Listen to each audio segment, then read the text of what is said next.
¿Qué cambió hoy? Trump escala, declara a los carteles de la droga como combatientes ilegales, le notifica al Congreso su casus belli, le informa que declara de manera oficial, formal, la guerra a quienes designó como terroristas.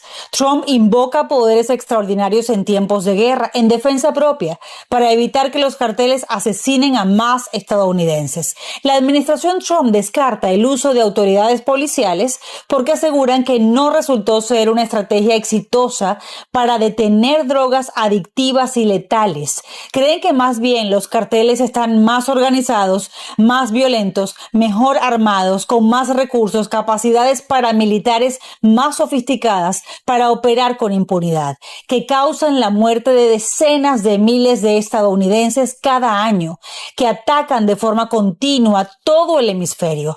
Los declara grupos armados no estatales, es decir, que Estados Unidos no está declarando la guerra a la Fuerza Armada de un país. En Venezuela, por ejemplo, el cartel controla el poder, pero no es la autoridad legítima, sino una organización criminal. Trump alega que las acciones de estos carteles constituyen para Estados Unidos un ataque armado contra los ciudadanos e intereses de este país. Y naciones amigas también. Lo consideran un conflicto armado no internacional. Esto significa que no entran en hostilidades con otro estado, sino contra criminales.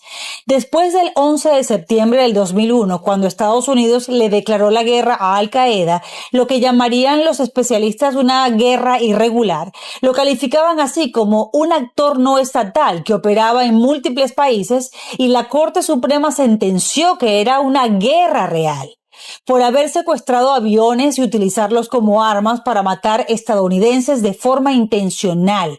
Eran combatientes enemigos stateless, no del Estado, en ese caso de distintas nacionalidades, pero integrado en una sola organización transnacional como el Talibán y Al Qaeda, que pasaron de ser irregulares a insurgentes y después a terroristas. Porque la orden ejecutiva en la que declara los carteles como organizaciones terroristas, él reconoce que el crimen organizado deja de ser una organización meramente delictiva, pasan a ser terroristas y una amenaza extraordinaria con la posibilidad de penetrar gobiernos y agredir de forma directa a Estados Unidos, facilitándole a los enemigos de este país y sus aliados recursos para hacerles daño letal.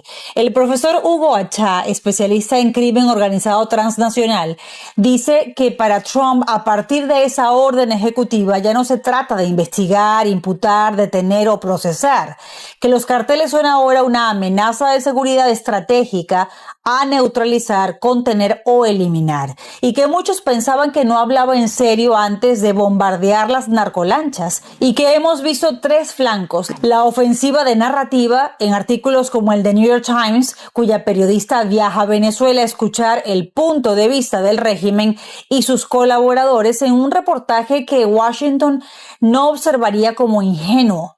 La ofensiva legislativa dentro de Estados Unidos, después que se encontraron con la resistencia de, por ejemplo, figuras como Ilhan Omar, congresista demócrata, quien presiona para limitar los poderes presidenciales de Trump con la excusa que no hay una acción armada de parte del régimen venezolano en contra de los Estados Unidos. Y tercero, el flanco internacional, en el que, por ejemplo, Petro habla de violación de principios que algunos dentro de Washington interpretan como una defensa de los narcotraficantes y una agresión aún mayor al pedir a las Fuerzas Armadas que desobedezcan a Donald Trump. Trump publica la nueva política de seguridad nacional, que para Achá es un cambio absoluto de conceptos.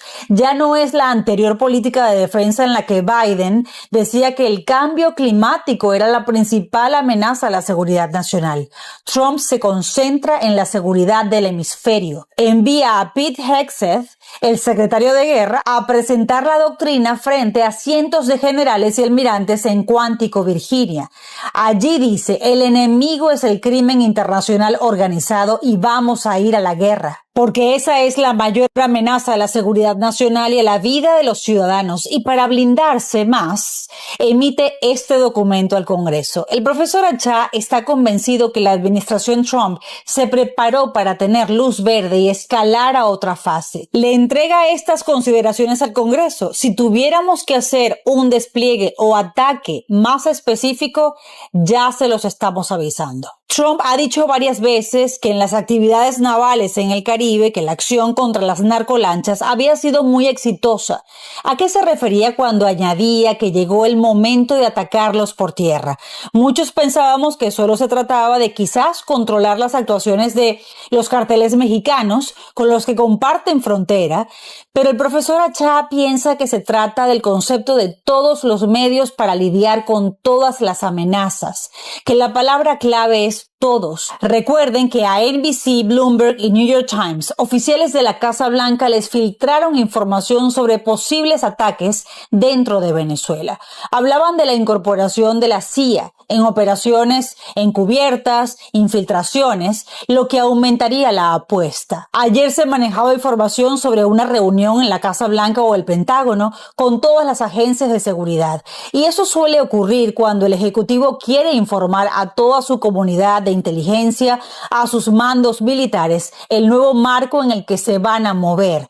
No necesariamente las órdenes de despliegue. Eso más bien se cubre con un principio que se conoce como need to know. Quiere decir que las órdenes sobre ataques solo las conocen aquellos quienes deben tener la facultad de comando, de control o de ejecución de lo que quiera hacer el presidente. Ese es el código que se maneja en agencias de inteligencia, el Congreso, los mandos estratégicos de las Fuerzas Armadas, porque la información en Estados Unidos tiene distintos niveles. Muchos de ustedes preguntan por qué los medios publican todo. No, no publican todo. Publican la información llamada abierta, la que el gobierno quiere difundir. Luego está la información sensible, la reservada, la secreta y la ultra secreta. En el caso de ese último peldaño, para desarrollar políticas, aun cuando tengan un clearance, la autorización o el permiso, el gobierno de los Estados Unidos la reserva solo a aquellos individuos quienes necesitan saberlo. Ese es el need to know. En el caso de las narcolanchas, todos lo supimos después que ocurrió y después que quisieron que nos enteráramos. Desde la época de Bush y el 9/11 se concibe el preemption, no prevention de prevención, sino preemption. En la guerra es una acción militar adoptada contra un enemigo que está a punto de atacarte o que ya lo hizo. Atacas primero antes que el enemigo tenga las condiciones mínimas de hacerte daño y neutralizas una amenaza creíble e inminente. Con estas palabras ha descrito Marco Rubio a Maduro. Ya Trump no se conforma con la facultad constitucional de tomar decisiones militares, sino que la convierte en una política de seguridad nacional. Por eso el secretario de Guerra decía que para asegurar la paz, Estados Unidos debía prepararse para la guerra y prepararse para ganar de forma incansable. La paz a través de la fuerza. Y decía, los enemigos quienes se atrevan a desafiarnos serán aplastados con ferocidad. Y sacó risas cuando se refirió al slang que en lenguaje callejero es el FAFO.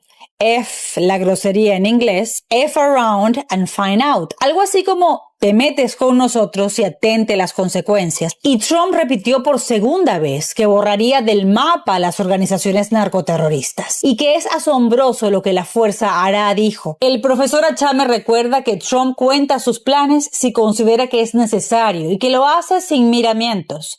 Que cuando se tomó la decisión de eliminar a Soleimani, muchos le advertían a Trump que las fuerzas Quds y el Pasdaran, que es el nombre común de los cuerpos de la Guardia Revolucionaria de Irán, iban a empoderarse, a ordenar ataques terroristas de escala global. Y eso no ocurrió.